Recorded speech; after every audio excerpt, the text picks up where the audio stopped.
Yeah, that was quick, huh? Yeah. I like it though. I like it.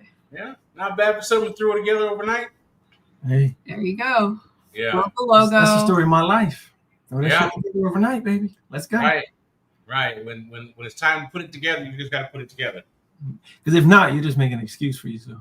Right. Well, I'm too busy or this or that. Yeah, I'm just checking out this StreamYard. This is what we used last time, right? Yeah. Yeah. Same. It says log in. Not should I log in or it's all good. I'll log in next time. Oh. Okay. So no. This is the Bulldogge Blueprint, and we're gonna do this on Sunday evenings, 5 o'clock, 30 minutes. 30 minutes, Gina. Cutting you off 30 minutes.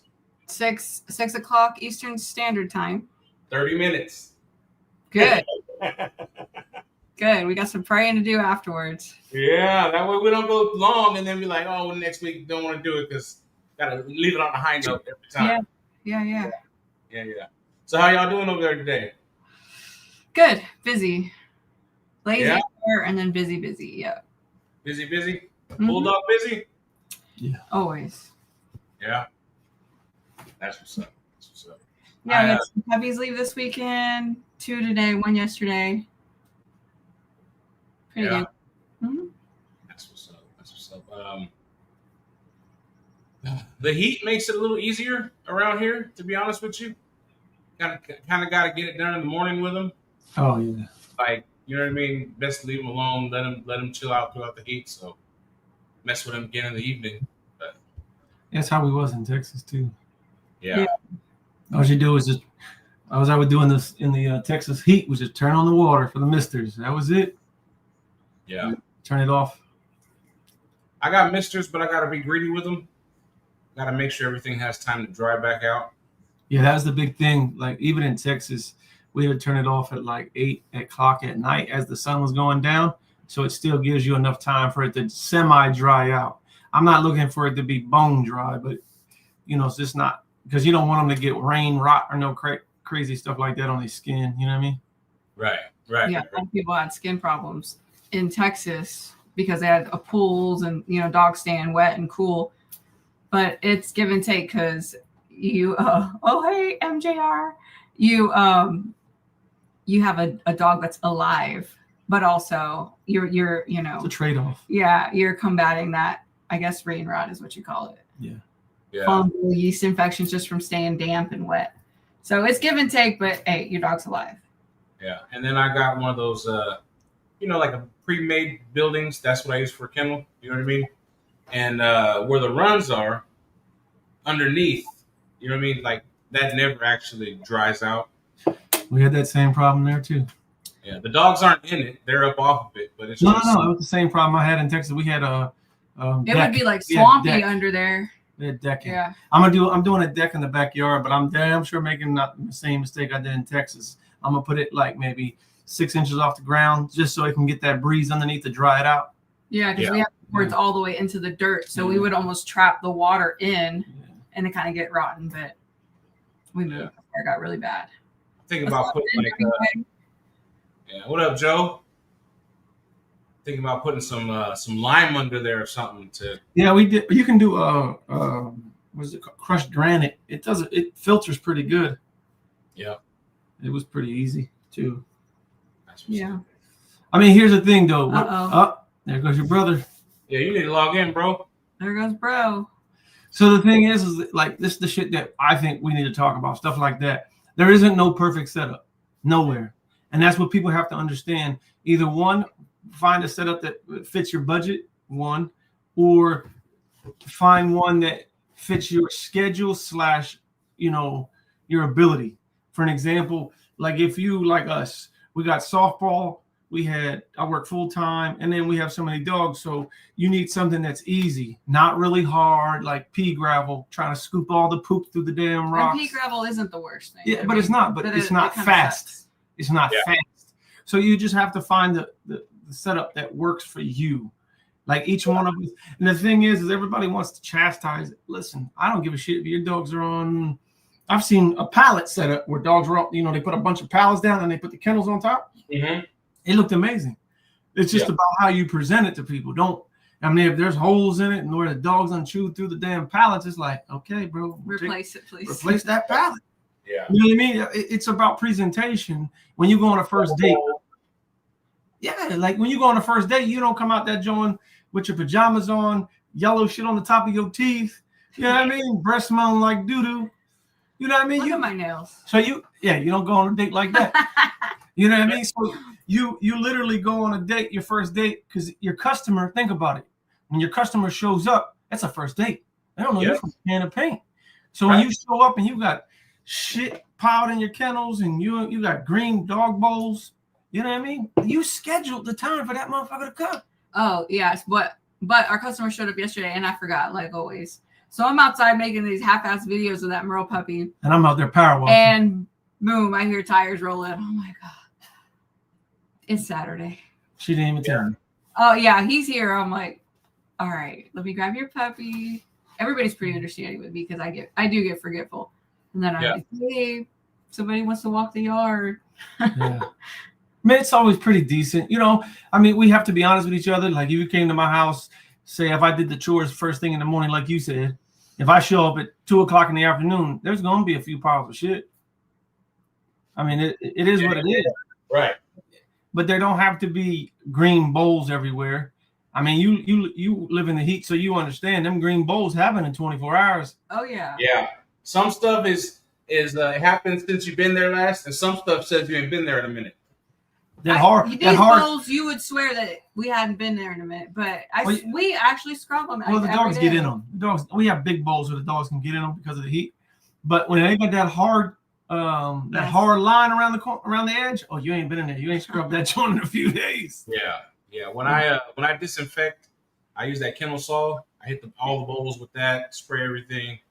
You know what I mean? But I got one that's a lunatic, bro. That sprayer, I almost got to lock him up to clean right. You know what I mean? You had a few of them like that? Fiction. Yeah. Mac was like that too. Yeah, it's like I'll put those dogs in a crate in the front yard usually. Well, I'll clean the kennels and then they're fine. Yeah.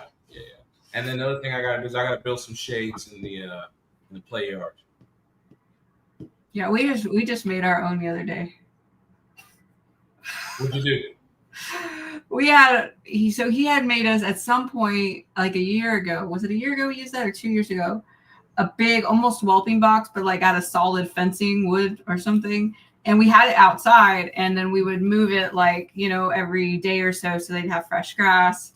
And it was kind of like hard to move and everything. So he just threw it over the fence. So yesterday, the day before, we actually used the wood to make like, I guess a lean-to. Yeah, to provide more shade for some puppies. Yeah, that's what's up. I think the thing is with dog breeders, I think we can be hard on certain things, but we have to be understanding. And hey, bro, there's a link in there in the chat. Click that. Yeah, just link in the chat. Come on, bro, we're waiting for you. All right, well, I'll call you later then. All right, my brother. I just think that we have to be a little bit more understanding. But if you're a repeat offender, that's when we can't be so understanding. You know what I mean? Like I said, if I show up to your house right now and you tell me, hey, Chris, can we wait a little bit because it's hot outside? I have to understand that because it's hot outside. Or, hey, I did my chores at 6 a.m. because of the heat. So when we go out here, we might see a few piles of, you know what I mean? You have to be understanding. And I think the same thing applies with dogs. There's no such thing as a perfect dog. And for all the people who swear there is, show me them. You know what I mean? They're not out there. So we have to be understanding of our education as far as what this tool does. Like, for an example, I'm not a mechanic. So if you show me a wrench or you show me a specialized tool that, say, you need it to take off this, the brake pad, because, some cars have like a special key to take off the brake pad. And I don't have that car, and I look at it, I'll be like, I don't know what the fuck that is. Yeah. What am I about to do with this? You see what I'm saying? So then I show it to an actual mechanic. Oh, that goes to a Mustang hub. I know exactly what that's for. I'm like, oh, good for you. You know what I mean? You can drive a nail in with a rock. That'll make it the right tool for the job. Yeah. So what are you talking about? That not every dog is going to be perfect. 1, 2. Not every tool is not every tool do we know how to use properly. You see what I'm saying? Just because you are, you know, a mechanic and I'm a carpenter, fucking hammer is to hit things as hard as we can. But I could be like, oh no, that's a ball peen hammer. And you will hit something really hard trying to make it fit. Yeah, whatever. But you know what I mean? That's just how we have to look at each other. And a lot of times we can't do that. And that's going to be our biggest downfall in dog breeding. Because I see a dog like, we'll just take Joey's dog, because you just bred the Joey's dog. And I love Joey to death. And it's like, oh, some people are like, oh, he's too American. You see what I'm saying? Yeah. If I have a dog that looks like a straight up English Bulldog, he's a perfect match. Yeah, he's a perfect match. But if I have a dog that looks like a pit bull, he might not be the way to go. Yeah, right. But you got people who breed like the heavier English Bulldog look, and they'll say, oh, Joey's dog isn't what it's, or Rocky. He just looks like he don't even look like a bulldog. You know what I mean? Mm-hmm. If we could stop that, I don't know how, but we need to stop that. I think dog breeding would be a lot more pleasant with each other. I don't think it really has anything to do with the dogs. Shit. It's not about dogs. They don't really give a fuck about low pasterns. I mean, are they our customers? Or your customers? Or anyone's customers? No. They just want to chastise another person. Yeah, I mean, it makes them feel good about it. And by the way, we had friends in Dallas that raced cars. And they were actually on a Netflix show that was pretty cool. And they were the best and they're always winning. And the wife is, she's more meek, and everybody's always coming at them and their family all the time. So it's the same thing. Whoever's winning or whoever gets the most likes, attention, or gets on Netflix, God forbid, oh, they're coming for you. I remember the first time we did a podcast together, boom, everybody we thought were our friends started kind of making subliminals. And then actually when we got married, same thing. I thought, we had a bunch of friends. And then as soon as we got married, the whole community dropped us. But I mean, it's fine, but it's not, what was that about our dogs? It's not about the dogs. So I think as soon as we spot behavior that's not healthy for the community, we call it out or weed it out instead of jump on it and spin it and share it and post it and comment on it. You know what I mean? That shit's just weak to me. I just ignore it. Yeah, but I mean, let's just say, for instance, there's people that, for lack of a better word, off the top of my head, that fear the bullies and even will be friends with them because they fear retaliation of not being friends with them or blocking them. Like, oh no, they're going to drag my kennel now, or if I unfriend them or block them. You know what I mean? For me, it's a toxic environment. Well, the first and foremost, my father taught me, build it and they will come. Basically, you build the dog you prefer. Say what? Was your dad Kevin Costner? No. But I'm just saying, like, all jokes aside, like, you build the dog you prefer. I doubt his dad ever saw that movie. you build the dog that you like, and you build your own community around that style of dog. And if we could do that more often, I love Joey's dog, straight up. I was going to read to him, but the timing didn't work out. So when I see dogs like that, I get excited. When I see a dog that's just an English Bulldog with the IOABA stamp of approval that looks like a straight up English Bulldog to me, it's like, okay, cool. I don't say, oh my God. Why would I ever talk bad about somebody? And by the way, and like we were talking the other day, everybody starts somewhere. Everybody gets their first dog from somebody.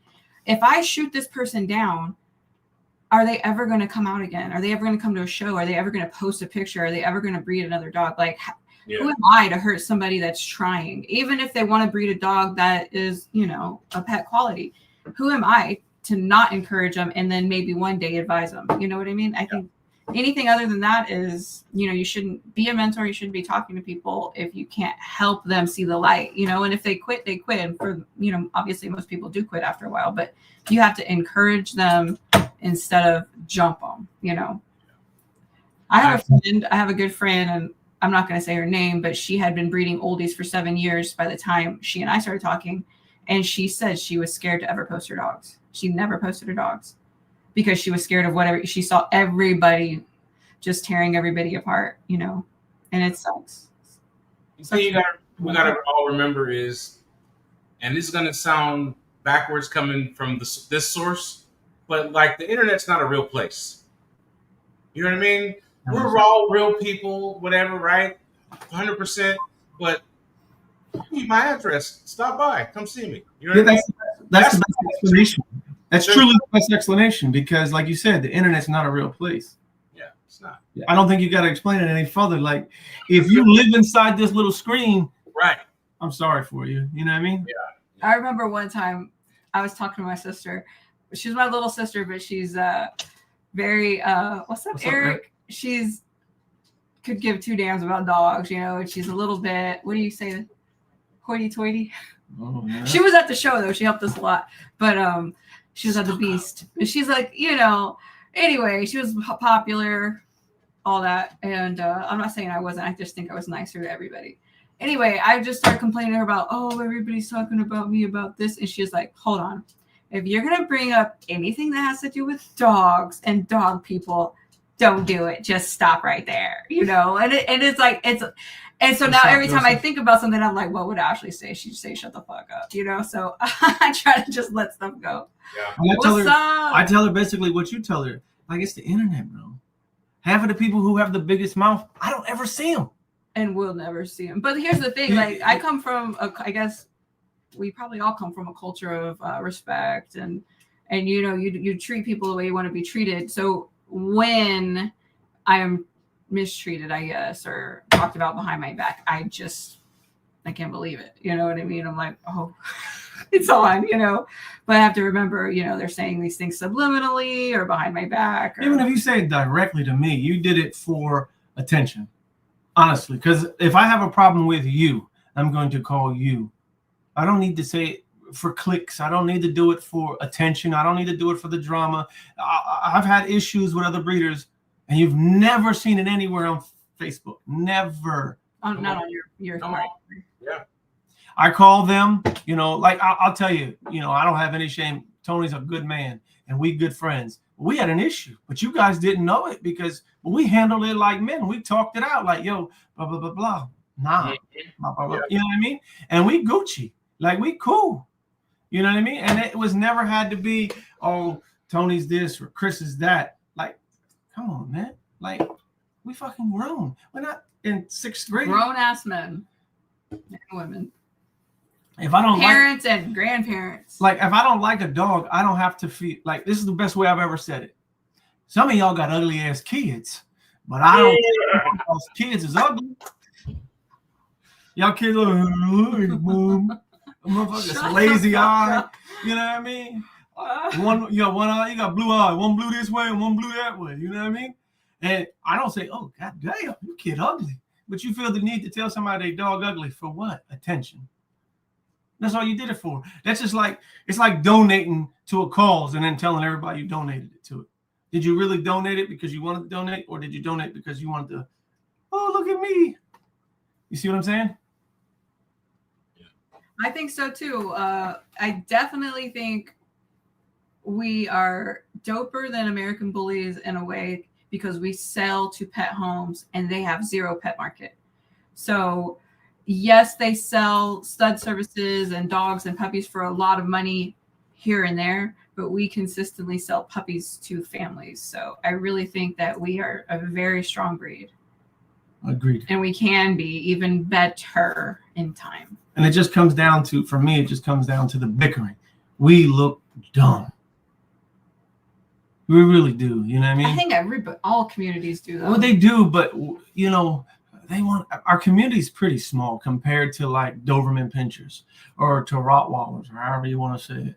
You know, they got AKC, they got FCI, they got this, they got, you know what I mean? Their market is huge. You know what I mean? And it's, the oldies community is a lot smaller, so when we bicker, we look dumb. What's up, Martin? You know what I mean? And it boils down to a few things. 1, jealousy. 2, ignorance, because you don't understand. Oh, and by the way, I used to be ignorant as fuck when I started. Like, oh, look at your dog, he's fat. Oh, look at your dog, his muzzle's too short. Oh, look at your dog. Oh, I was so embarrassed. So when I see people do that, I'm like, they're new. But and then usually everybody that's brand new is nice for about a year. Then they start feeling themselves. So year 2 to 3, that's their biggest asshole period. And then they get punched in the mouth because their dog's right. Everybody shared it. And, let them know, hey, sit in your place. What up, man? And people, they'll dial back. And so we're this far in. We're dialed all the way back. We don't talk shit about nobody's dogs. I ain't never talking any shit about anybody's dog publicly. Now, if I didn't like your dog privately, I said, damn, he a turd. But I didn't say it publicly. Not my cup of tea. You know what I mean? Just not my cup of tea. I don't have to breed to it. I don't have to pay for any of his dog food. I don't have to pay for his vet bills, and I don't have to pay his stud fee. Keep it moving. That's literally how I feel about it. You know what I mean? Just like somebody on here watching might think I'm an ugly motherfucker, and somebody might think she an ugly motherfucker. You know what I mean? Okay, we didn't ask you. Doubt it. That's why we married each other, because we liked each other. You feel what I'm saying? Mm-hmm. And the same thing applies with the dogs. And, we can get into breaking a dog down. Okay. I mean, you can read the same books that I got. A Dog in Motion. I mean, I got tons of dogs here. We got tons of dogs. I do that too, but I got tons of books here, and we can all read them. But if we don't get the simple things done first, the simple thing is, 1, we have to stop tearing each other down. 2, we can't think that we're better than the next person because my dog's a little bit more perfect than yours. Stop the cat, my man. Or my dog's a champion and you don't breed. Or you don't health test. Yeah, you well, not only that, your dog might be absolutely streamlined, perfectly structured, but ain't a damn person breeding to that motherfucking pit bull. You see what I'm saying? Like, so at the end of the day, all of that. What's up, bee's knees? But at the end of the day, we have to learn to stay in our own lane and keep our negative comments to ourselves. Like we would say, yo, if you don't have anything nice to say, amen. Keep it to yourself, right? What's that, 2nd grade? Yeah, like, yo, now the funny part is on the internet, everybody's, yo, that dog's a piece of shit. I mean, how many times do people talk shit to you or about you anyway? And you see them in person and they're like, oh, hi, Chris Moore. Yeah, nice to see you. And you're like, the fuck? Yeah, I've had them talk bad about me, tell me they're going to beat my ass. And then when I see them in person, hey, you want a beer? You must be bigger in real life than they thought. The fuck? It's not even that. I'm not even coming at them on no. Hey, what up, man? What fuck? Yeah, right. I'm not going to jail for no dog. Come on now. Or no, I don't have priors, so I'm always waiting for that first offense. So I'm holding in my first offense back for somebody. But it's not even worth it to me. It's true. It's a dog. You don't like it? I don't care. Like, if we can't get that simple concept through our head, breaking a dog down, we ain't. You got to put the cart before the horse. No, we need the carrot before we even have the horse. And also, but breaking a dog down, I think that you can see and visualize and understand a dog so much more than listening to a standard or reading a book, just by looking at dogs, seeing them in person, touching them, and maybe even going to shows. Like, the whole purpose of a show is to exhibit breeding stock, right? But there's more purpose for us, the community, getting out there and say, oh, Tina Hartwick's dogs are really great for show. Let me see what she's doing. And like, I would like to breed to that stud because I have this kind of female, stuff like that. And not every dog. It's funny that a bulldog's purpose. What up, every dog, not every dog, but a lot of dogs have a purpose. That name's on top, ain't it? Yeah. So like Rocky, if you need more mass, you need more rear, you can go to Rocky. But if you need, upper arm, like for me, I need a little bit more upper arm. I can't breed the Rocky and get up. I mean, I can, but I'm not guaranteed to get upper arm out of Rocky. But I can breed to Nico or Trolls, whatever you want to call him, and I'll get upper arm. So it's about knowing the dog structurally. So knowing and understanding structure is one thing, but knowing how to counterbalance the imperfections or fix the imperfections is another whole ball of wax. So if I have short upper arms and people are going to say, oh, you got a high rear. My rear structure is perfect. I just have short forearms or short upper arms. And you're misdiagnosing what's wrong with the animal. So if getting more upper arm, are you adding inches or are you just moving that elbow? I mean, that's one thing. You can move the elbow. You can move the elbow down farther and you get shorter forearms. But technically, if you get... You want a longer forearm, too. Send him to the... Look. Don't read. This is the hardest book I've ever looked at in my life. You will die trying to read one page. Look, this is the front leg. Hold on. Stop. Let me put you on prime time. There we go. The front leg and the back leg. It tells you percentages. Scapula. of how each breed of dog should be broken down. How long each bone should be. Show the cover of that. I don't think you're gonna buy this. It's book like $400. And I don't know if it's selling in the general public. No, you can buy this. You It comes can? with a DVD. I think the DVD. We've never even opened that DVD. It's in there somewhere. It better be in there. Yeah, for the amount of money I paid for the book. Where did you get that one? I don't know. I don't remember. But it I tells want to you. show y'all a book too. I got a cool book. It tells you like everything you need to know. Show them that picture. Every Like angle at each turn. It breaks every per angle breed. down, like every single angle. And again, here's the book. It's called Dogs in Motion. It gives you x-rays of a dog literally in motion. And it tells you the difference between a trotter and like here, look, I'm just showing you different pages. Like it shows you the muscle and how it's see how long that upper arm is? Mm-hmm. You know what I mean? So yeah. This book tells you. Now the problem is it don't have Odie in it. Don't get me wrong. Hey, John. You know what I mean? So the thing is like if you get good upper arm and good lower forearm, you do get more length in the front.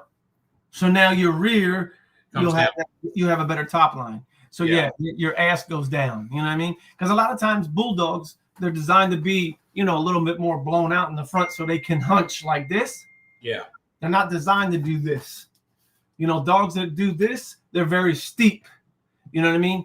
They thrash and they let go.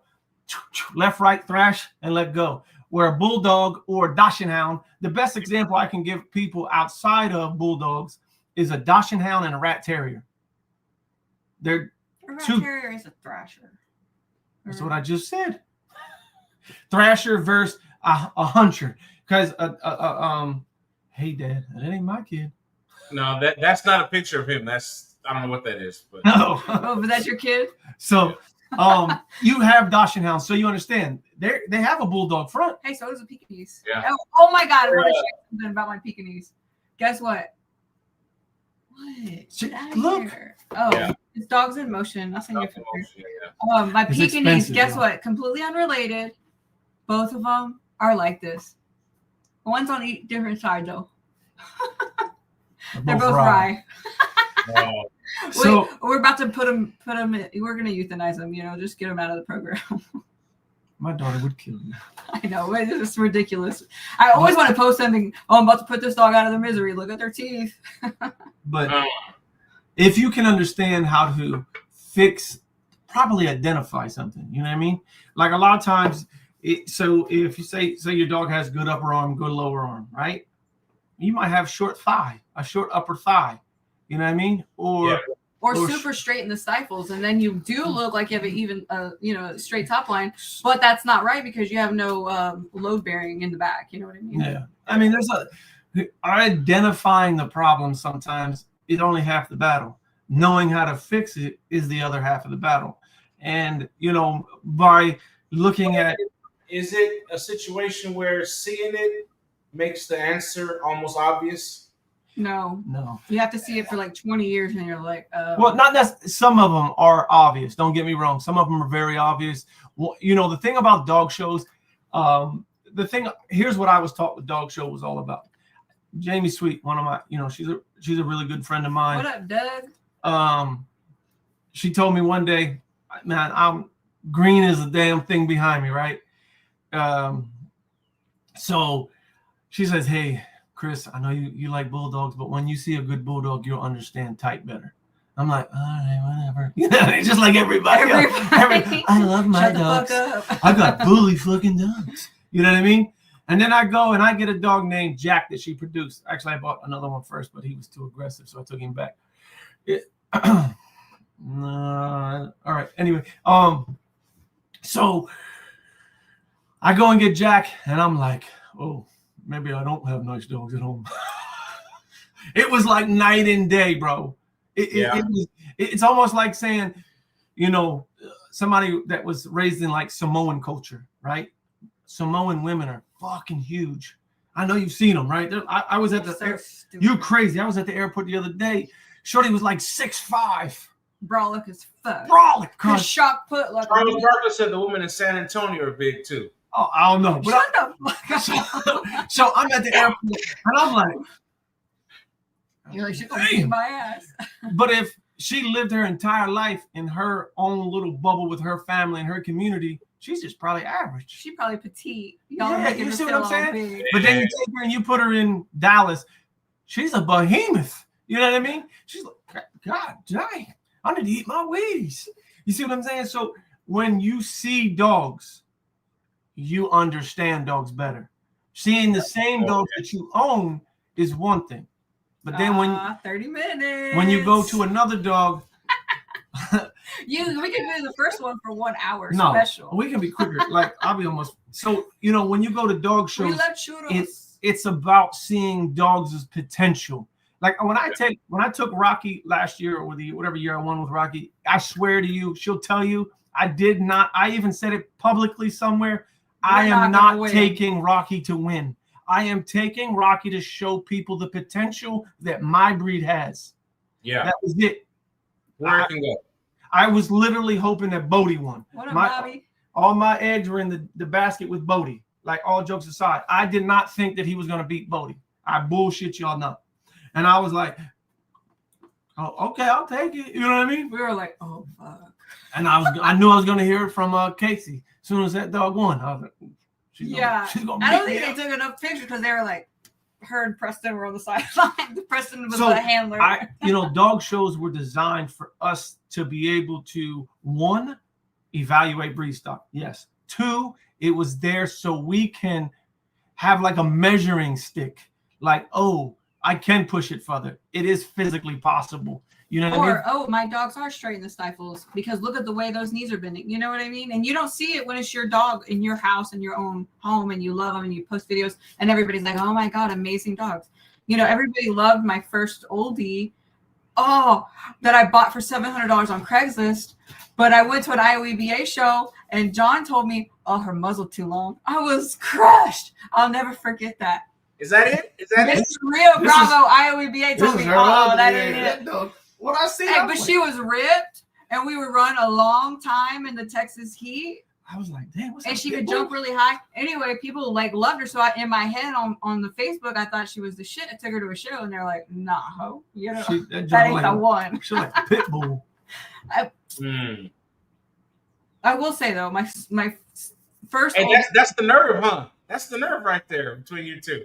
No, she is sensitive about certain dogs. Like, she gets super sensitive. I don't care about Jenna. Anyway, let me tell you about the first dog I sought out to purchase was Game Boy. House of Bulls. I think they were in El Paso.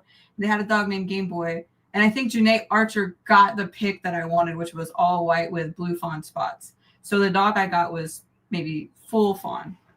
But his mom looked like a 90-pound, thick-ass pit bull American Bulldog mix. And his dad looked like a pretty big English Bulldog. So I'm like, boom, everything in one fucking puppy and one fucking dog. And what did you think about Game Boy? He was pretty cool. So he was tall. He was super upright and straight. He had a lot of bone. And his chest is about that wide. Yes. But he could run really fast. I love the dog, but I also enjoyed learning from that thought process of thinking like the American Bulldog pit bull looking female bred to an English Bulldog should get you everything you want. And it didn't, but it was pretty cool. And with him bred to Jenna, the $700 Craigslist dog, I did make some pretty Bulldog looking dogs. Well, you made better improvements. I did do better. Yeah. So, and that was the whole point. And that's what people have to understand. It's an improvement. I believe better is all you can ask of anything. Yeah. Well, that was my first production, and I championed Bellator. He was IOEBA champion. So excited. I was winning a little bit of shows here and there. Everybody was saying, fuck off. Everybody was saying on the internet, guess what they were telling me? She's sleeping with the judges. All the judges were women. But that's what I'm saying. You can't do nothing without somebody saying something. I wouldn't have fit him. Who, Game Boy or Bellator? Bellator. You're a piece of shit. I'll be that. When I got with him, he took a couple of good pictures of the dogs. And I remember, what's the homeboy? Ahmad. Pacific Bulldog Ahmad. He was like, oh, I want to use Bellator. And Chris was like, I wouldn't. I fucking hate you. Listen, and then Brandon at Bodybuilders bought him or got him. I'm probably honest. I'm probably too honest when it comes to a dog. Like, I probably talk people out of using dogs more than I do talk them into using dogs. Like, oh, I want to use Rocky. Let me see the girl. That ain't gonna work. Yeah, remember you sent us a female, and I'm like, same issues with the male you want to breed to. Ask Chris, because I don't think that would work. I don't know if you ever asked Chris. Did you? No. I wish you would have asked Chris to see what I feel some type of way. You know what I mean? Well, if they both had I think they might have both had a shorter upper arm. Like, we don't want to double up on it, you know. We want you to walk away with some badass puppies. Everybody looks good. Yeah. It's all about improvement. And so the thing is, you know, you're not going to get it right. Here's what I tell people when it comes to training dogs. I did training and all that kind of stuff. They tell you when you get into training, what up, man? Hey. You're going to mess up your first dog. You're going to mess up your second dog, and you're going to mess up your third dog. So hopefully by the fourth one, we have an understanding. I'm like, wow. So enjoy. That's what they tell you, basically. So I'm like, all right. So I took that same exact preaching or the same exact analogy and said, you know what? I'm not going to get it right. You know, you get to breed a dog 3 times. Some people do 4 or 5. I'm not. I just 2 or 3 in the max. Some of them in 1. And I try to breed her to my best of my ability the first time. If I strike out, I'm not ashamed to say, oops, that didn't work. So, you know, I'll completely adjust how I breed her. You know what I mean? Like, okay, let's not breed her like that again. You know what I mean? JC to get ready to go. Oh, so you know what I mean? Like, we'll just say I bred Rolls Royce or something. Ocean. We'll take Ocean for an example. Look how I bred Ocean, and I made Rolls Royce, Mac, Rocky's mom, and then you look at how Felix bred Ocean, and he made Legend. We're 2 totally different ends of the spectrum. You know what I mean? He's way over here, and I'm way over there. So you can do that with one dog, and it just comes down to, all right. I tell everybody, write a lot of, you know, if you can, try to write down as much as you can. So you can go back and understand, like, all right, say the 2 girls that I think they're both females in that thing behind you, right? Yeah. Right.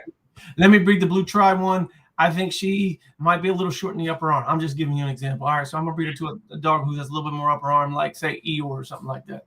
All right, cool. Did I get what I wanted? Where did I fall short?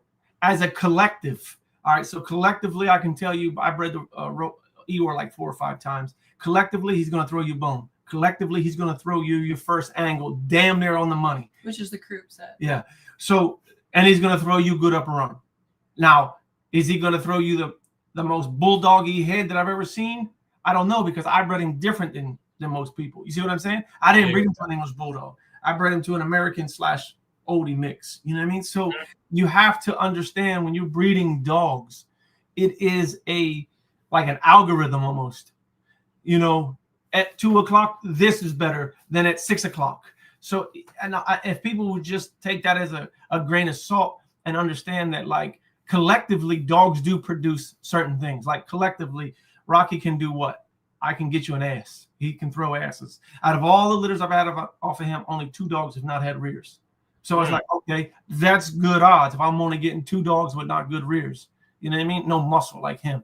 So then it's like, all right, well, really weird, super excellent hip x-rays. Yeah, perfect hips. And knees, but no ass, no rear, no muscle. Like, what happened? But will he throw you a big old, you know, crazy head like his? No. I'm saying it. No, he won't. You see what I'm saying? We have a few cool heads, but we would want more. Yeah. But collectively, he did that. So it is what it is.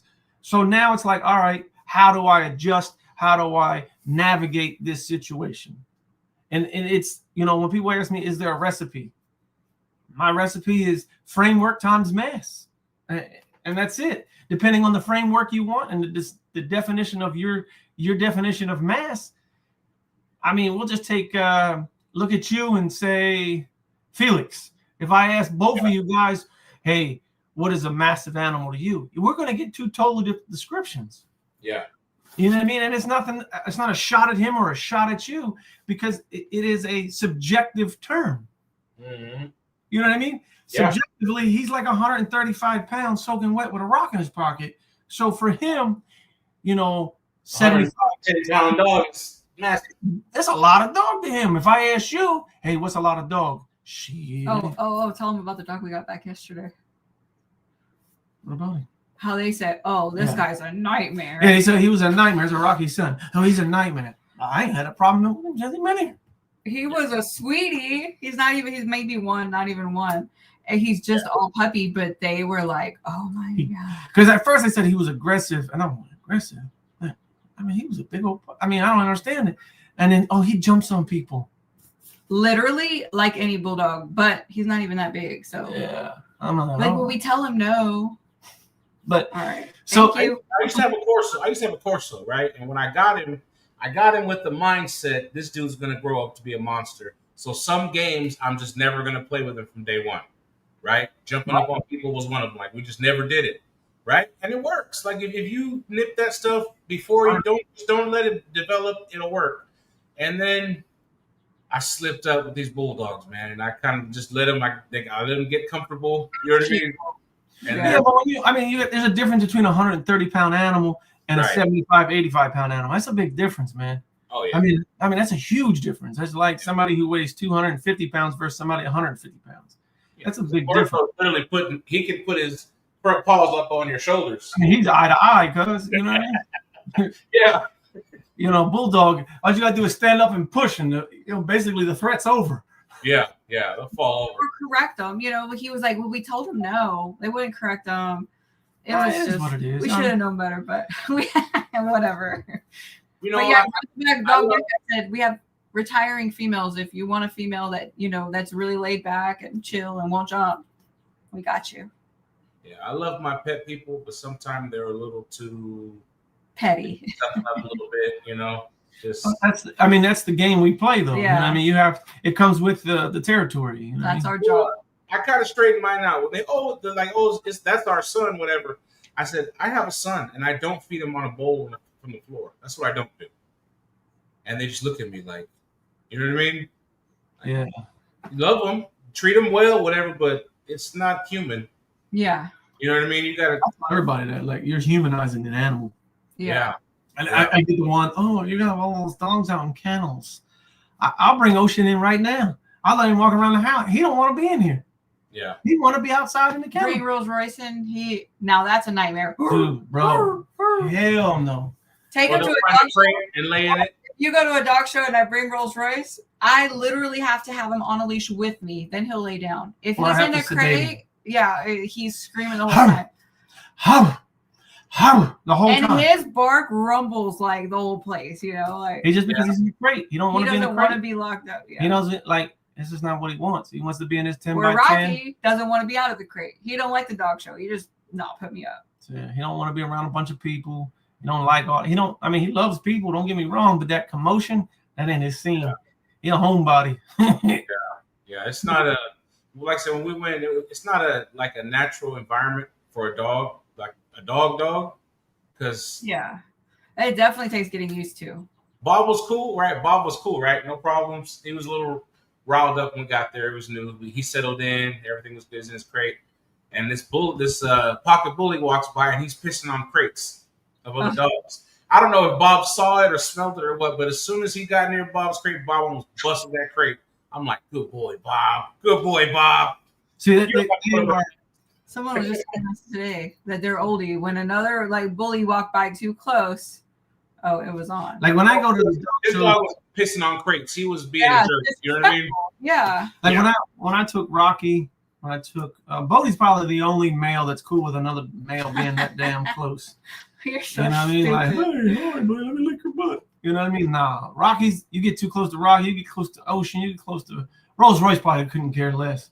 But like Mac, dude, you ain't getting within 5 feet of me with another male. That's just not how they're gonna go down. And when you go to them dog shows, they be talking, they be like this with the dog all behind them, not even paying attention. Right, here, and I'd be like, yo, can you hold your dog? So now when I go to dog shows, I try to get a ringside booth just so I can go straight in the ring and not bother nobody. Yeah. Same-sex aggression with these guys is thing. Well, male, I can let 2 females out, no problems, but 2 males, I can't do it. Yeah. I'm okay with that. You know what I mean? Can only be one king in the castle. That's what they say. Yeah, I'm okay with it too. Yeah. At first, I didn't know that it existed because they're always put out there as these docile, whatever. It's a dog in there. You know what I mean? Yeah. But once you realize that and accept that and deal with that, it gets a lot easier. Yeah, it definitely does, man. But if you got any questions you want to ask, because I know you wanted to do 30 minutes, we had 45. Yeah. Hey, don't blame me. It's something we talked about previous, and the end of the conversation was just be patient, wait, whatever. But I feel like it's kind of something that can be out there. Yeah. Is the irregular, delayed heat cycles. That's what I'm dealing with right now in my place. A lot of times heat affects them. You have some dogs come in regularly every 4 months, sometimes every 2 months. I've seen that. And you have what's called a non-ovulatory heat cycle. You have them that come in every 8 months. Basically it's the body's way of protecting itself. Right. Got another can just in case we keep going. I've had dogs, we'll take Fiction for an example. Fiction comes in the heat every 8 months. She's been like that since the day she was, young. Yeah. So I don't think that's irregular because the textbook answer says that a heat cycle is anywhere from between 6 to 9 months. Yeah, my girls are typically 8 month cycles too. And that is a normal answer per the textbook. The textbook says anywhere between 6 to 9 months. Everybody thought it was supposed to be their first heat cycle between 6 and 9 months. No, their heat cycles can be between every 6 to 9 months is what it was. But you have dogs who, especially if you're into like the really muscular dogs, they don't have enough estrogen to go into heat properly. They have too much. Let me see. So are we live on YouTube right now? Yeah. This is what she cares about. Babe, you don't know what I care about. I care about you. So the thing is like when it comes to too much testosterone, it's hard to get them pregnant, or they don't come in regularly. You know what I mean? Yeah. You have that. I've had them where the dog came in the heat every 4 months, and I had to find out that one heat cycle was a non-ovulatory heat cycle. You see the hearts? And I had to figure out which heat cycle was the non-ovulatory heat cycle by testing her. And you could tell by the number spike. And then Sorry. We finally did it. Oh, all right.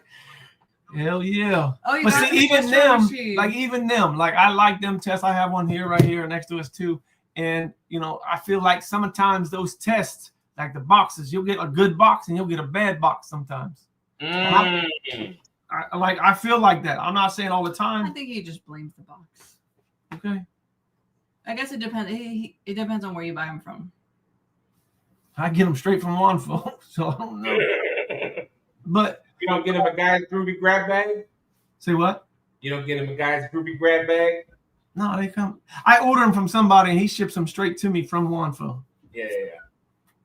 But I've had them to where I used the whole blood one a few times. I didn't like it. I missed all the dogs with the whole blood. Yeah. I went back to the way we used to do it. And I use serum separators where they tell you not to use serum separators. I use them. That's when I know you the thing is just like dogs, just like dogs. It is a trial and error thing. And I know that if I use a serum separator, I'm looking for a number 10. This is the box we use. Mm-hmm. Is it the same machine, just different boxes? No, it's just everybody uses the same. Yeah. He's asking if it's whole blood. Oh, it's no. Not. I don't. I think they stopped whole blood. They used to do it, but I think they stopped because I think they were having so many misses with it, honestly. Oh, because that was supposed to be shorter. You didn't have to spin the blood. You didn't have to spin the blood. You just took it right out of the dog and dropped it on the machine and rocked out. You know what I mean? I like the little scientist kind of part of spinning blood off. And what is that? What is that? Relax. So, that's a different side of it. And I think you just have to figure out what works for you. You know what I mean? Because I got people who tell me, I bred it at 23. I'm like, damn. If I bred that far, I'd miss. What was Winnie when we bred her? She had 16 puppies. I don't know. That was Rolls Royce. Rolls Royce. He gets them. That dude, when he won't shut up, you better breed him. 16? She has 16 puppies. Yeah. That's that's genetic, baby. Yeah, that is. That's a Mom double. had 12 puppies every time. Yeah. She was fertile, Myrtle, and he's packing some heat. Well, the thing is like so those are the kind of dogs you want to use frozen semen on. Dogs that are super fertile like that. Yeah. Yeah. Because half might still get you 8.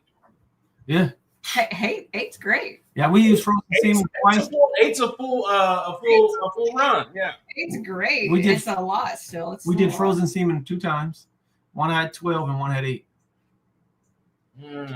Bug Rose had 12 with Jamie Sweet's dog. No. No? With D-ball. Oh, D-ball. And then Native to Jack. yeah, and she had 8. Yeah, like the dog that she's showing Lurch. Yeah.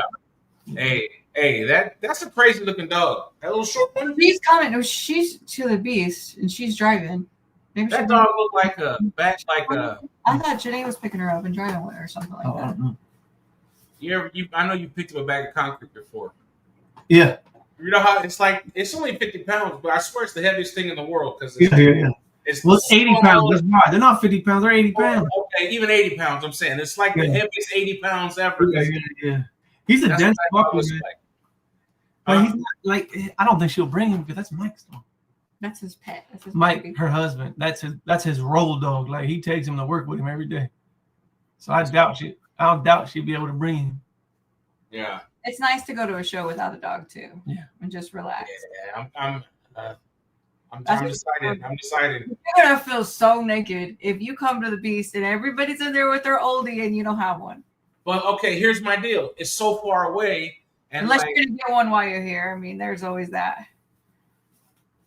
we've never been to that part of the country like as a family, so I kind of want to go to the show and then move around a little bit. You know what I mean? Be or whatever you need. Oh, you want to go to like sooner. DC or something like that, Virginia Something like Beach? that. You know? Unless I got friends that'll dog sit for me, you never know. What you know what I mean? It don't matter to me. Shit, one more ain't gonna hurt me now.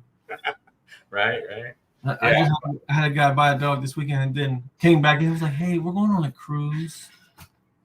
I already know what I was like, all right. But it's better. It's better if they bring the dog here, especially if it's still a puppy. They're going in like 2 months, and Absolutely. might bring them back here to the dog pound versus taking them to a resort where they're going to get some kind of Absolutely. We're here anyway. yeah. Feeding dogs, might as well. Yeah. Well, we need to do like Ari does and charge, but I don't even know how to begin to start that. No, good.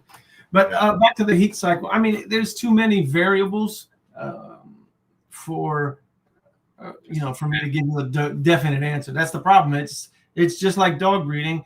It's not a concrete answer. Like there isn't a concrete answer when it comes to like progesterone. People are like, hey, what number do you breed on? Listen, my man, there's not a concrete number you should breed on. You're playing the numbers game. So if she was a 4 yesterday and she's a 9 today, she ovulated. There you go. Yeah. You see what I'm saying? What She could be a he's saying 9. is he always looks for the double. Yeah. A double in numbers. So if she's a 9 today, she could go 1, 2, 3, 4, all the way to a 9. You're like, damn, bro. And then you hit 9, and the next day she might be a 24. You're like, oh shit, breeder. You know what I mean? So no, just like dog breeding. Hey, I know that I bred this style of dog to this style of dog, and it's corrected the imperfections. And then he does it, and he doesn't fix it because he didn't pay attention to what was behind the dog. So, for an example, we'll just take Nico. Nico, both of his parents have upright shoulders, so he does throw upright shoulders.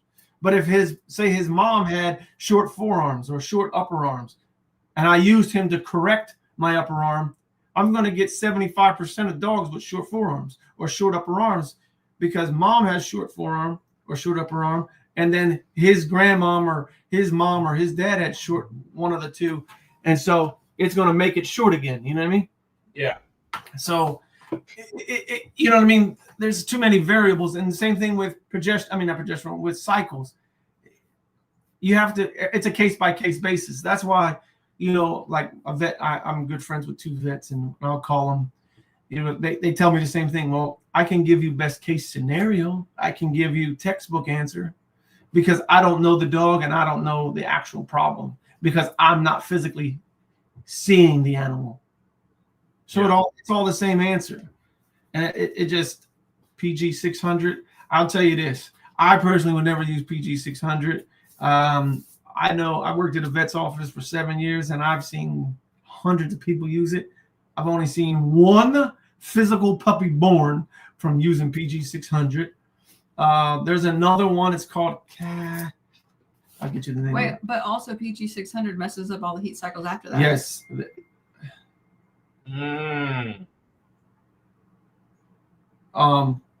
So there's another one you can Zach's use. calling. No. From the Bulldog House. What is it called? The Bark House. Bark House. Yeah. But there's another medicine right here. I don't know if you can see it. You can use this one. That is what vets use to bring a female into heat. Carbagalene? Cabergoline. Cabergoline? I don't know how to listen. Golan. That right there. You can ask your vet for that right there. You can screenshot it right now. And that works? And it's so what people have to understand is about a heat cycle. You need enough time to basically charge the battery. What I mean by that is you need enough estrogen to build up for her to get pregnant. So if she was in heat yesterday and you missed it, you can't give her anything to where she might be fertile enough because all the eggs have already been released. So you need to accumulate more eggs to release them. From my understanding, I'm not saying I'm perfect. I don't know if that's right, but it's not like a toy or something like, oh, just put a new battery in it and she's good to go. Like that's not how. No. She has to build up that estrogen or that whatever it is to be able to release them. So I tell people, if you have dogs that have been 4 or 5 months, or some people have dogs like yourself, oh, she comes in every 8 months, but that's not going to be working for my schedule because, summers I'm really busy. Just say you're a landscaper, right?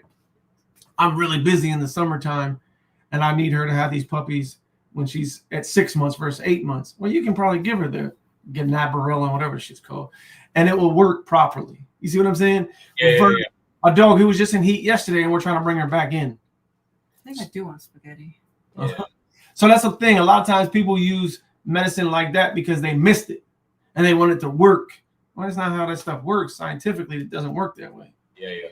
Well, she's on, like I said, normally 8 months, but we had a kind of rough experience with the last one. What was it's been a year now.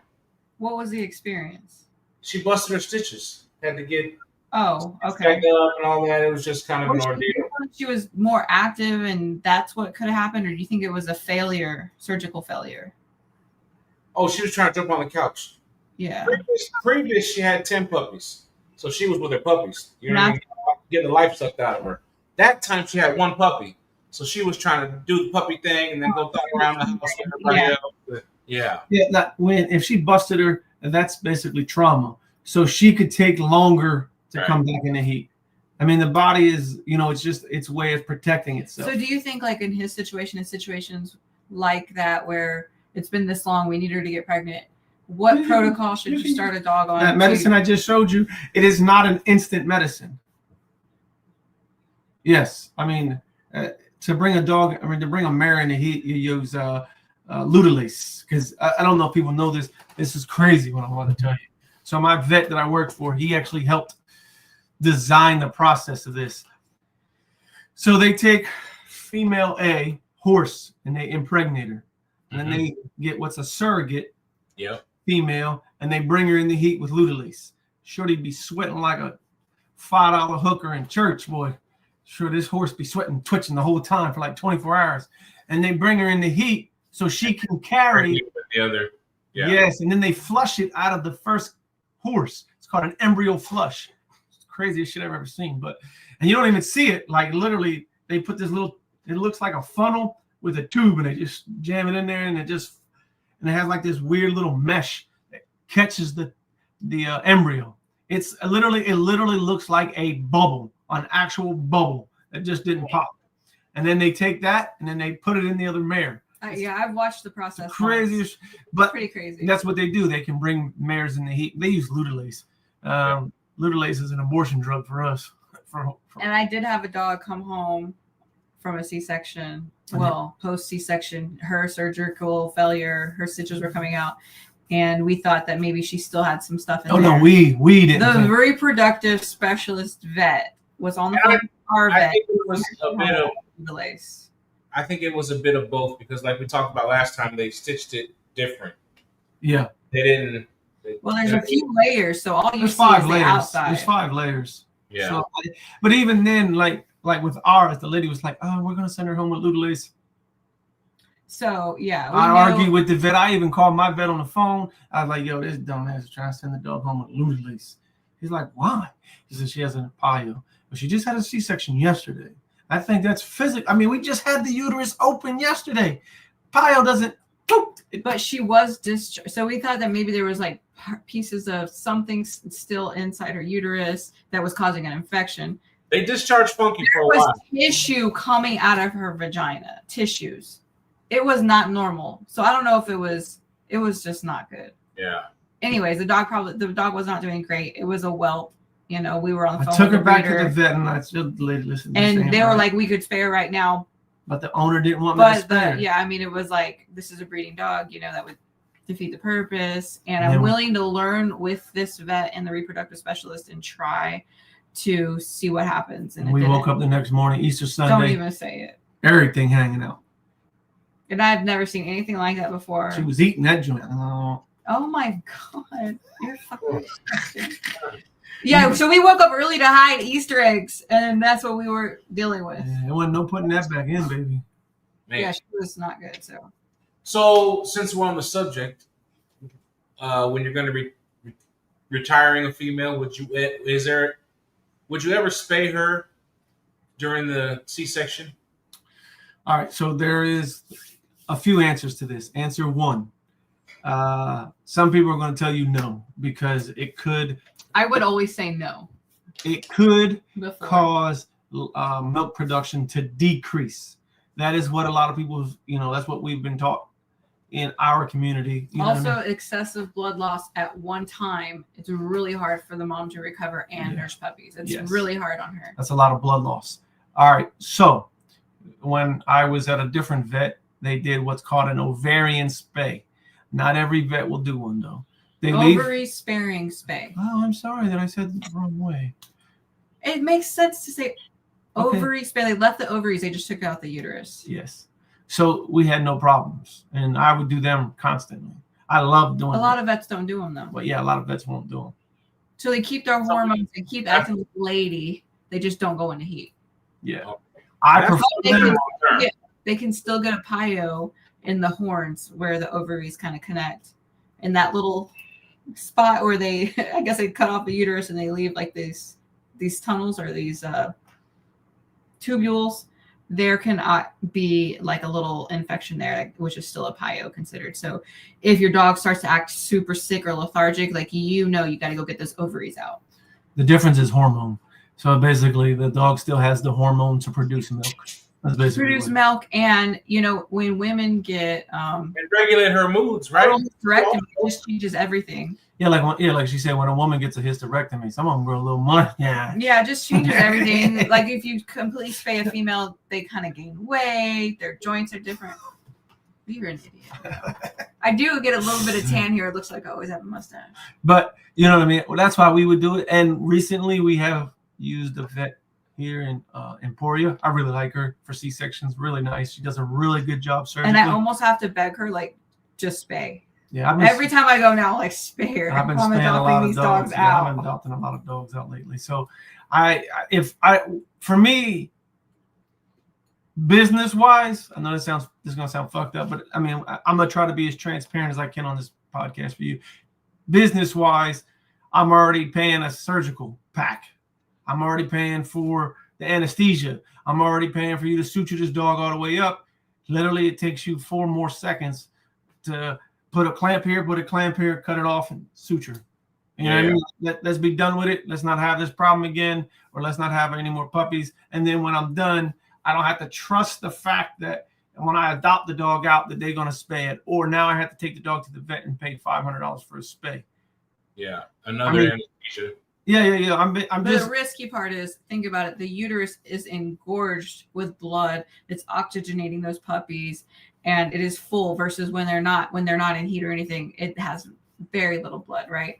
But it's engorged. Not only are we ripping all these puppies out, we're taking out all that massive amount of blood too. So it is hard. And your females, you have to take pretty good care of them, give them heating pads, just make sure they're eating lots of antibiotics. And I mean, we've done a few of them just recently. 2 of them, 3 of them. Yeah, and I have an understanding with this vet. I know all the repercussions of everything. Like we had to have a C-section the day before 4th of July. And she was like, do you want to do a reverse progesterone? I said, no, I need you to take these puppies out. Like I know days wise that we're good. And if you don't do it, they're going to be born or not born this weekend and everything's not going to be. Yeah. So she's like, as long as you understand. And I think she gets a lot of bully and exotic customers. They want to blame her. So she knows that she and I are on the same page. Like, if anything happens, I do understand. It's my fault in this equation. I both respect people who stick to these dogs are supposed to free whelp, and then I'd be like, at the same time. You got to be ready. See, like when we were in Texas, we were 5 minutes away from the vet, and he's a good friend of mine, and I can call him on a cell phone, like, yo, I'm already here. Christmas Eve. Christmas Day. Easter. I'm on my way to the house, to the airport. Listen, Doc, I need you to meet me. This chick I can't get this joint out, man. You know what I mean? She done had all 9 of them and the last one stuck. Or I think the last one stuck. You know what I mean? Oh, nope, she has 2 more in her. You know what I mean? So it's the free whelping stuff. Listen, I respect anybody that does it. Right. I ain't got the nerves. I do it. I'll do it. I love it. I like it. I appreciate the process. Halfway through, I'm cussing him like, okay, let's go to the vet. Yeah. Because if they start getting stuck, everything behind it's messed up. And so, I mean, let's just do it mathematically. Let's do it logically. Let's do the whole picture. You know what I mean? Mm-hmm. And you have to weigh the pros and the cons. And for me, the pros of having a C-section outweigh of trying to have the shit at home. For me, like it's less stressful for me. For me, like, but I feel like it's less stressful for the mom. I mean, I get it. I've had surgery. Like I didn't feel a thing. Especially if we breed into Rolls Royce or a big old bulldog like that. These things are not aerodynamic. They don't just right out. Yeah. It's a thing to get them out. And then here where I live at personally, I can't just call like I did in Texas and be like, yo, I need a C-section. Right. Like, it ain't that easy here. I got 4 different vets that I got to go down. Like I prefer her to do it, but if I'm not there by 8 o'clock in the morning to do a C-section and I'm not paying in cash, she ain't doing it. Number 2, if this lady down here in Ridge Animal Hospital, they want to do X-ray, they want to do that's last one. God. She had 6 of them at home, and it's like, because this dude, he lives in Texas and Oklahoma. It's just so much easier for him. But like here, I have to go through like 3 different vets, and if they all tell me no, I'm fucked. Yeah. So for me, it's like, all right, let me just cut them all. All right, it's just easier. Yeah. It's a lot more expensive for C-sections out here than it is back in Texas. Texas, you pay max you're paying in Texas about $1,000. Here, shit, they started like $1,500. We get it here for $1,100. There's a vet that is second choice, and they're like $17. But after hours, you're talking $4,500, $5,000. You know what I mean? Oh, that charge. It was $7,000 for me to take the dog one time. Yeah. I was like, listen, can you pull that thing out in pieces? Like, idiot. I'm honest. Like, transparency. Look, $7,000. I'm like, damn. And she still end up passing. You know what I mean? Of course. Blue Dream when they wanted 7 G's when I called. I could see myself in the waiting room like, I wasn't ready for that. See, when a dog is totally loaded, like Jonathan saying, when a dog is loaded up, I actually prefer that because normally the puppies are smaller. When you have like your ones, you don't have enough of the chemical to send the female in the labor. The hormone that sends her in the labor. So she could be 65 days and still carrying that joint, not even knowing she's pregnant. I've seen it. Or when you have 1 or 2 puppies, the fucking puppies look like loaves of bread. Yeah. Football. When you got 13 puppies, them things like little gerbils, you know what I mean? So those are easier to whelp. I think everything that we talk about, honestly, I feel like it's a scenario based. We can't judge every scenario. You can't judge every dog the same. You can't judge every owner the same, and you can't judge every progesterone machine the same. Like it's all the same. Everything. The one thing that's the same is that nothing is the same. Yeah. And if you don't understand that, dog breeding is probably not for you. That's how I can explain it to people. And it's not even being ugly. I can read every book I got here. I got tons of fucking books. But you still got to think on your feet. Well, it's not even this. This book is just one person's analogy. This is a scientific analogy. Don't get me wrong. Yeah. Several scientists went to making that book. But not even. I mean, I've got X-ray vision. I'm not. I mean, I can't be like, oh, that upper arm is about 14 inches. I mean, it's a guess. Still trying to imagine the bones in there. Yeah, like even then, it's still a guess because I can't X-ray. I mean, I'm not going to take a dog in just to say, can I just have X-ray so I can measure the bone lengths? I mean, nobody's going to do that. Yeah, that's going to cost too much money. Yeah. So it's still a crapshoot, and we give our best case scenario in every situation. That's all I try to do. That's all we can do. You know, it'd be great. It'd be great if there was just blanket answers, but yeah, there isn't one, and that's the sad part. You know, because everybody will call and be like, "Hey, man, how do you fix this?" Okay, one, what are my options to fix it with? Like, what dogs do you have access to, or what dogs are you willing to pay a stud fee to fix this problem? Oh, I got these 2 dogs. Well, neither one of them are going to fix it, so I don't know where we go from here. Yeah, you know what I mean? Well, I got a breeder to one of these dogs. Eeny, meeny, miny, moe it. Then I don't know what to tell you. You know what I mean? Because one of them are going to fix the problem that you already have, and I get that a lot. Like, oh, Chris, how would you breed these dogs? All right, let me see the dog. What are my options here? What are my 3 options? Because, you know, give me 3 options to pick from, and I'll give you an answer. And I'll tell you why I would pick each dog. You know what I mean? So a lot of people don't understand that. Like Joey's dog, for an example, he's not going to match with, I have an American Bulldog outside. Same blood. I can breed them together, but all we're going to make is American Bulldogs. Yeah. See, my American Bulldogs, I breed them to Rolls Royce or Rocky's brother. I didn't breed them to Rocky because I just make pit bull looking dogs. What's the name of the boy? Tank. Tank. I like that boy. I actually did breed the American Tank, but I don't think she took. Yeah, we literally just did her ultrasound. Yeah, I just did her ultrasound. I didn't see that. That was when that Gina was talking about. She's like, Chris is gonna say no, he's Rocky. Yeah, no, like, whatever. Oh yeah, you want to be. I got a heart full of black dogs already. Not that matters. That's Tank's not a nice dog. I mean, Tank's a nice dog, but I can't give you an honest answer of what he's going to produce. I only have 4 puppies off of him. That's it. Like, I only have 1 litter off of him ever. And so for me to give you a fair analogy of what he can do, you're right next to me with the crapshoot, buddy. Like, I can tell you what the dog is. I'm a different kind of weirdo, though, because I like things that neither one of us know. Well, that's why we breed oldies, though. Yeah. Because if we wanted some kind of, consistency, we would breed Dobermans. Like, to me, Rottweilers. I have nothing against Rottweilers, Dobermans, Cane Corsos or nothing like that. But for me, when I look in the box and I can't tell the difference between a boy and a girl, it don't interest me. Yeah. Oh, what do you think we're gonna get when people send me 2 Dobermans? Oh, what do you think we're gonna get? Fucking Doberman. Yeah. The mom and the dad look exactly the same. Yeah. I mean, I'll always do composite breeds to the day I die because I enjoy the composite part of it. You know what I mean? Like, I don't know about you, and I mean, I'm not over here eating a strict diet because I enjoy different foods. I'm trying to. I'm not doing the best with it, but I'm trying though. You know what I mean? I mean, I got to get it together. But I mean, even with your diet, you're not going to eat the same freaking thing every single day at 5 o'clock on the dot. No, that's the difference between the bag of dog food and, you know what I mean? Yeah. Like, I know some good friends of mine, they'd be like, oh, I lost weight. I'll be like, oh, good job. How'd you do it? Oh, I had 2 shakes a day and 2 weird ass bars of like granola bars. That's all you ate? Yeah. What the fuck? You on a spaceship or something? And then you get Zach, that's got a steak this big, 6 eggs. Yeah, that dude. That sounds like a job too, though. Yeah, he's on the lion diet or some shit he was telling me, I think. Yeah. Boy, now you're talking about Zach. He just said it, not me. Yeah, no, it's he put it out there. I'm not. He did.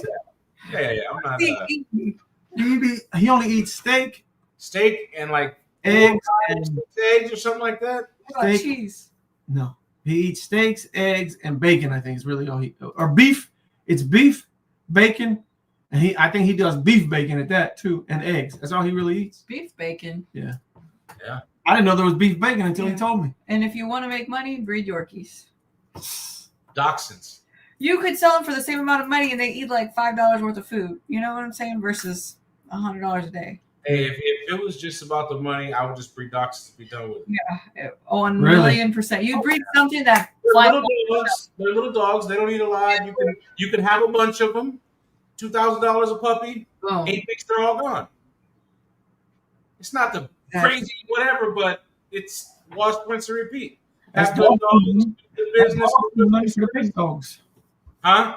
That's dog food money for the big dogs. Yeah, that's what I'm saying. Just do good customer service, have good dogs, and that's it. But I like to. Oh, these are fun. You know what I mean? Yeah. I'm a Yahtzee player too.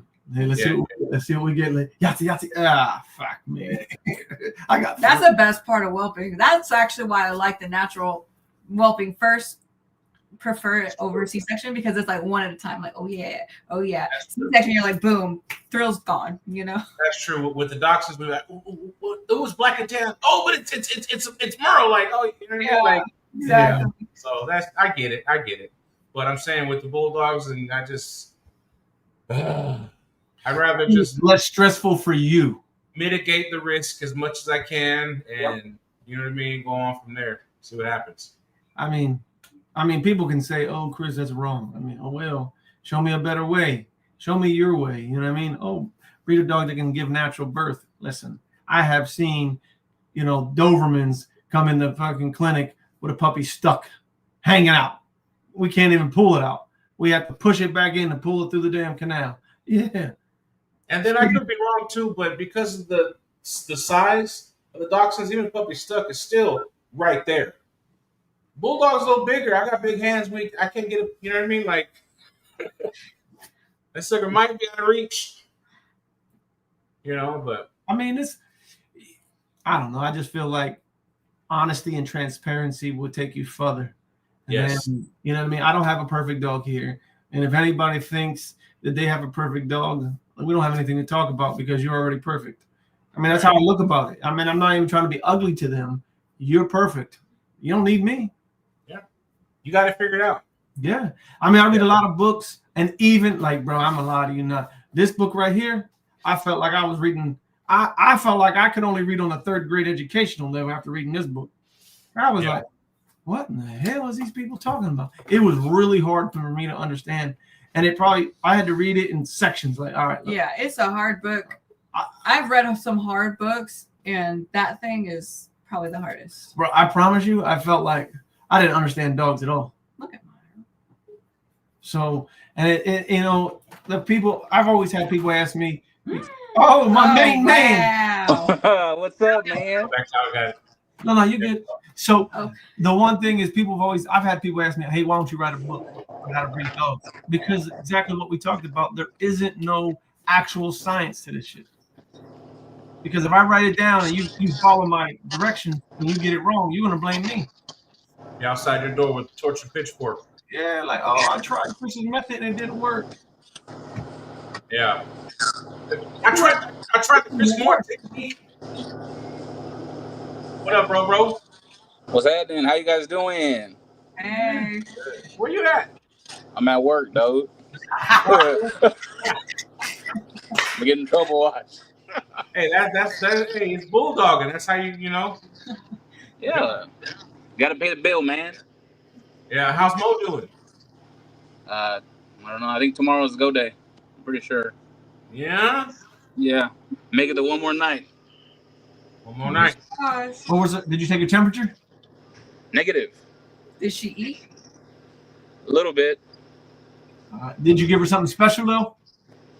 I'm giving her a pumpkin. What am I giving her? But no. What's up? No, did you give her anything outside of just dog food to make it enticing? Cottage cheese? Yeah, that's a little enticing. So a lot of people say, oh, she didn't eat. She ate a little bit, but you gave her something special, so she did. She's gonna try it. You know what I mean? Yeah. Just make sure when you get home tonight, take that temperature, man. Okay. For sure. At least this far. I'm a good watcher. Hey, you want to hear a funny story about taking a temperature? Listen, Come on. my man, Ali, I love you, bro. I'm sorry, I gotta tell this. So my man calls me and says, "Yo, hey, I think my dog's in labor." I was like, "All right, what's her feet? Like, what's her temperature?" He's like, "Let me call you right back." Oh, call me right back. 87. 87. Sure, should be big. Pick up the thermometer. Where'd you put the thermometer? He was like, Armpit. no. He says, where the puppies are coming out of. I said it's called a rectal thermometer for a reason. Yeah. Damn it. That's He funny. says, all right, let me call you right back. Yeah. Try this again. 98. Oh, she in labor, bro. She ain't you're in labor right now. So yeah, it's go time, bro.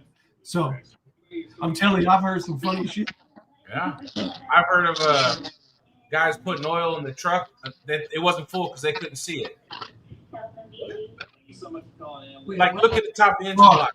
You know what I mean? Yeah, like we didn't see it in the Right. Like, no, that's not how you do that. that motherfucker trying to drain me. Yeah. So what's the number for the temperature I'm looking for? Below 99, right? Yeah, 98-ish. Yeah, 98 point almost anything. There's something going on. You want to take the temperature at rest. So Plus, don't make sure you don't take her potty like she's asleep. You go in there, you take her temperature. That's her resting temperature. but if you go in there and it's 98, wait like an hour or so, and then go back and see if it's not 98 again. She just had a contraction. You feel what I'm saying?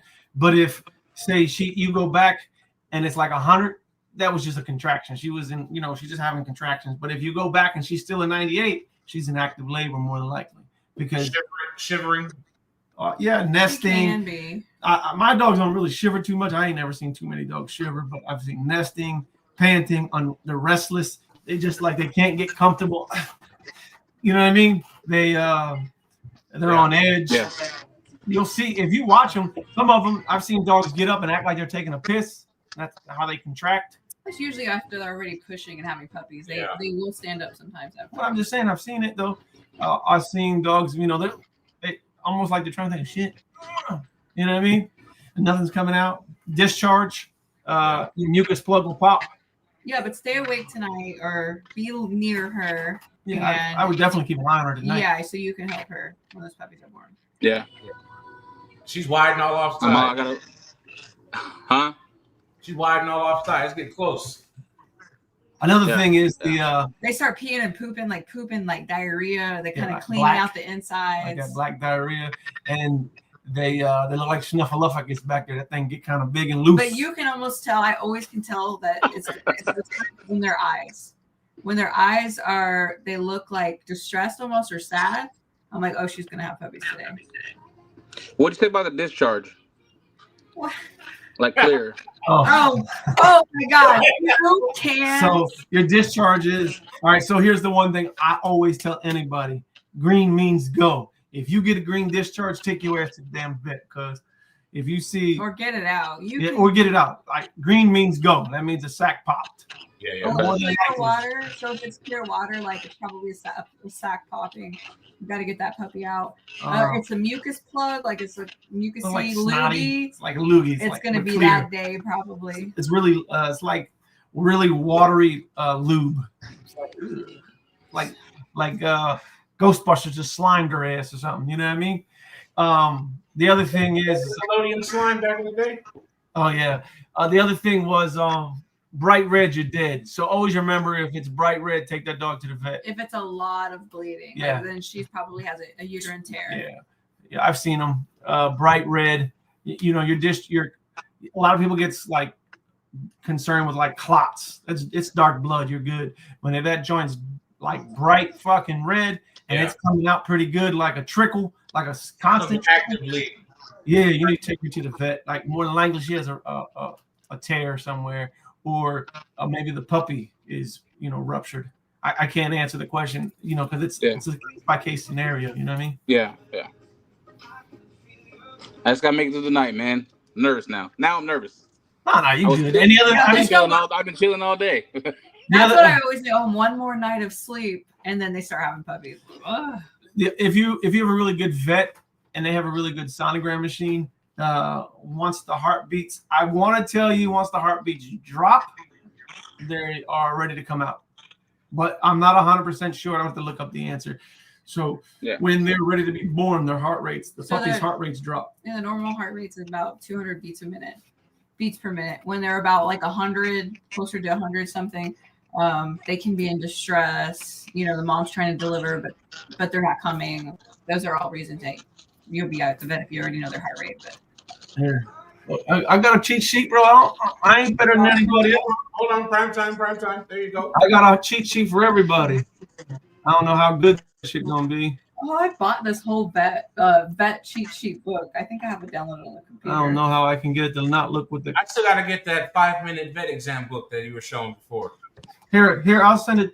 Oh, I'm gonna send it to you in your inbox. So we you don't can actually have that book, do we? Yeah, right there.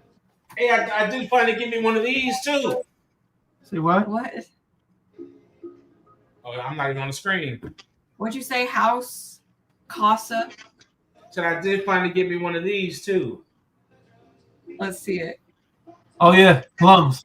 Yeah. Boring. It's an old one, but Hey, let me show you this. Listen, it don't even matter. it's It 6 don't even matter. Okay, Yeah. put it on prime time again. Put it on prime time again. Prime time. Yeah. What y'all know about that? Ah! Okay. Now that's cool, man. Those vet formularies, those boring books. Was that a Pokemon card? It's a what is it called? A garbage pail kid. Garbage Pail Kid. Hey, did you get that? Oh, my Sykes? bad. Huh? It's the Check your Bulldogge. inbox. Yeah. Kennel Let Kitty. me see if I can get it up there. I don't know, but I'm just saying. I'm just going.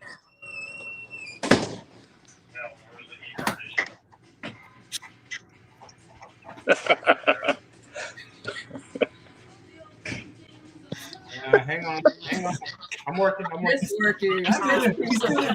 He's looking.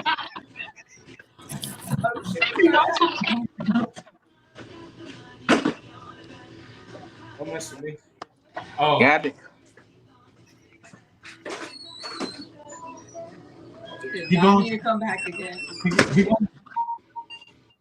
Someone go change a tire or something. What he gonna do to me? You know what I'm talking about? Come on, man.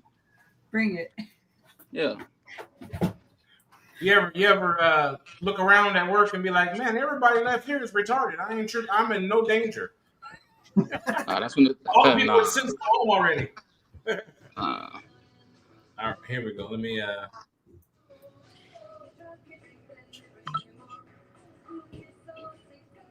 How is that?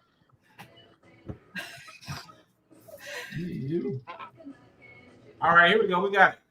Damn. Ooh, Look at you, fancy. love it. I told you. gum color. Let me cook. What's gum Oh, color? you got all the feline. I'm gonna send you some cats. Y'all can screenshot it. There you go. That's straight from a vet. But you can see it's a anesthesia monitoring thing, though. You know what I mean? But it tells you the normal rates. Heart rate, respiration, temperature. But it's good to know, though. Like for example, gum color. Like that's good to know. Pink, normal. Pale, loss of blood somewhere. Bright red, that means their blood pressure is a little too high. You know what I mean? Blue, obviously low oxygen. Gray, that bitch is in shock. You know what I mean? So, and those are all good indications for neonatal puppies too. So, I mean, that's a good thing to have. I'm not saying it's the best thing. Don't get me wrong, but like K9, it tells you right there that a K9 should be between 100 and 102.5. So if your dog has 103 temperature, that means it's got a fever. You know what I mean? Like, people call me all the time. Hey, I think my dog's sick. Hey, have you taken her temperature? Nah. What the hell you call me for? I'm not doing nothing that thing's blood. Yeah, I mean, does it got a fever? Yes or no? I don't know. Well, I don't know if it's got an infection. Yeah. That same thing for people. People will call us with a puppy hanging out. Oh, puppy's hanging out. Well, get it out. They don't want to touch it. Really? Yeah, the puppy will die because it's just sitting there. Sam said he's gonna call you tonight.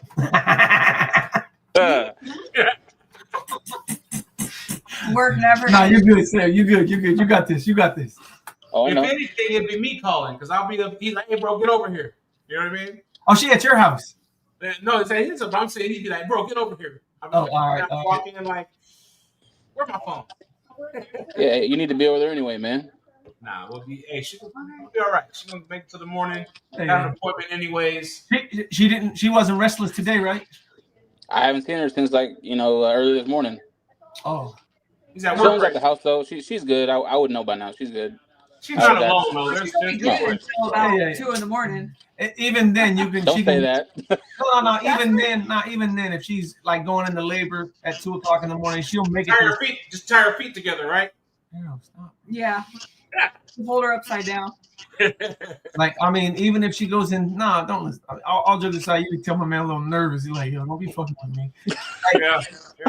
So, like, all jokes aside, if she goes into labor tonight at 2 o'clock and she's, her water break and all that kind of stuff, you good until 8 o'clock in the morning. I promise you. Like, shit. You have about, you gotta, like, how long would you say? About a 4 to 5 hour window before you can be in distress. You know what I mean? And if you be at the vet, shit, I've taken dogs to the vet. But what with you're a damn saying dog is she's hanging going out. tomorrow, but are you saying you have a C-section? Yeah, they got a C-section scheduled You have tomorrow, it right? scheduled? Tomorrow in the morning. Yeah, you good. Yeah. Even if she goes into labor tonight, you be all right. Uh-oh. Boss must have came. Yeah. Sorry. My bad. Yeah. Nah, bro, you're good. We're golden. Yeah, you're Gucci. What time is it there now? What time is it now? It's 6:30 there. 6:30. Yeah. 6.5. Yeah, you all right. Times 3. Hey, that's not a twisted T over there, is it? Episode 1. Say what? That's not a twisted T over there, is it? Yes. Oh my God. And she's what old boy say? Hold on. Throwing him back. Yeah, Jesus. My second can. It's halfway. Oh my God. This is my second can. Hopefully he makes me some stiff drinks, and I get no love today. Nobody drank those things until that dude slapped the guy in the store with the can. Remember? Rocking with that deuce. Yeah, he did. Yo, all right. So the boy said something crazy to him. He had that big one. Yeah. You never seen it? With it. Man, hit him right Oh upside. yeah, they're in the store. Dude, run his mouth. Oh yeah, he hit him right. And all that. Yo, he hit him right in his snot box. Who's running back behind you? All right, so I'm gonna hop off and finish out my shift. All right, man. Good luck tonight, man. Bye. All right. Bye. Yeah. Yeah, you got a ghost going back there. Me or my brother? You. Oh, that's the hallway right there. Okay. That's the hallway. People live here. Hey, go check to see if that thing's done in the washer. What's Yeah. Wash the blanket. Yeah. Take that camp. Put it in We the gotta dryer. get these kids ready for camp tomorrow. Yeah, they're leaving for a week. You see that? They're running by. It'd be all right. I'm going the other way. Who is that? It's probably my son. Probably, yeah. Yeah. That's the reason. Like, I really They're live gonna here. run. You think they would crouch it down and go right? What? No, my son. My son is 6'4", so he might be crouching down. I got a big son too. I got a 6'3" son. He's My 25. son is There you 6'2". go. Hey, Court, come here. Yeah, he's doing it on purpose now. Right, come here. I see it's a ghost. My son is 6'4", like 320, and he's 16. Look at him. What's up? What are you doing back there? Trying to mess with y'all?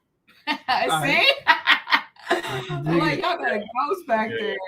Look at your beard, 16. Oh, Like it? Risen. Okay. Yeah, I know how to get out. Okay, bye. Bye. I never thought that I would be a dad and my son would walk up and put his arm on me like this, like I'm short. You little guy. First time he did it, I was like, hey, man, you really touching it. You really pushing my button right now. I don't like people taller than me. Funny. So I have to get used to it, but yeah, that's it. Are you looking for more books to bring up or what? I'm just reading. Yeah, we got some cool stuff. A lot of Bulldogs stuff for we still need Dummies. to read. Breeding for Dummies was the best book I ever read. It's around. Yeah. It had to be breeding for dummies because a smart person wouldn't do this. No, they wouldn't. That's for damn sure. Yeah, yeah.